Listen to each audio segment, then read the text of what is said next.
एक बुढ़िया माँ की आस, एक सिद्ध महात्मा का दिव्य आशीष और अनगिनत लोगों की दुआएं ले राजा विक्रमादित्य दैत्य दंभिकासुर की गुफा के बाहर पहुंच जाते हैं। अपने घोड़े से उतरकर जब राजा विक्रमादित्य दानव की गुफा के द्वार के पास गया तो वहां उसने लखन और महेंद्र की पत्थर की प्रतिमा देखी। गुफा के प्रवेश द्वार पर खड़ी उन दो पत्थर की मूर्तियों को देखकर राजा का हृदय विषाद से नहीं बल्कि प्रतिशोध की ज्वाला से धधक उठा। राजा विक्रमादित्य ने गुफा के मुख पर खड़े होकर ऐसी भीषण गर्जना की कि पहाड़ की चट्टानें तक कांप उठीं। उठ कपटी राक्षस, तेरे अत्याचारों का हिसाब चुकता करने विक्रमादित्य आया है। जब राजा विक्रमादित्य की गर्जना भरी ललकार दैत्य दंभिकासुर के कानों में पड़ी तो वो सक पकाकर आंखों में क्रोधाग्नि लिए दहाड़ता हुआ गुफा से बाहर आता है और कहता है, आज कौन मूर्ख मेरे हाथों से मरने आया है? आज कौन सा कीड़ा, कौन धरती का बोझ है जो दंभिकासुर को ललकार रहा है?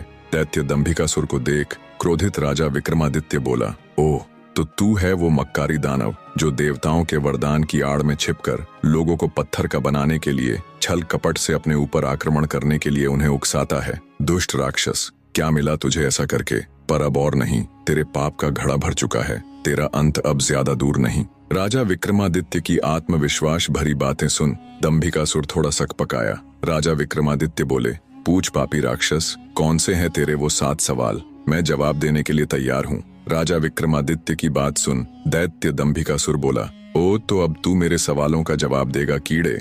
अगर तुझ में हिम्मत है तो मुझसे मुकाबला कर। तेरे जैसे कीड़े को तो मैं चुटकियों में मसल कर रख दूंगा। बड़ा आया मेरे सवालों का जवाब देने। दैत्य दंभिकासुर ऐसी ऐसी बातें करके राजा विक्रमादित्य को भी उकसाना चाहता था ताकि वे भी अपना आपा खोकर उस पर हमला करे और पत्थर के बन जाए। पर राजा विक्रमादित्य थे। दैत्य की बात सुन राजा विक्रमादित्य बोले, सुन अहंकारी राक्षस, मैं तेरे उकसावे में आकर तुझ पर आक्रमण करने वालों में से नहीं हूँ। मेरा वक्त जाया मत कर और जल्दी से अपने वो सवाल पूछना शुरू कर। ये माया मुझे भी बहुत आती है। इतना कह राजा विक्रमादित्य अपने 4 वीरों को बुलाकर उन्हें बड़े आकार में आने के लिए कहते हैं। विक्रमादित्य के आदेश देते ही पलक झपकते ही उनके 4 वीर प्रकट हो गए और देखते ही देखते अपने विशाल आकार में आ गए।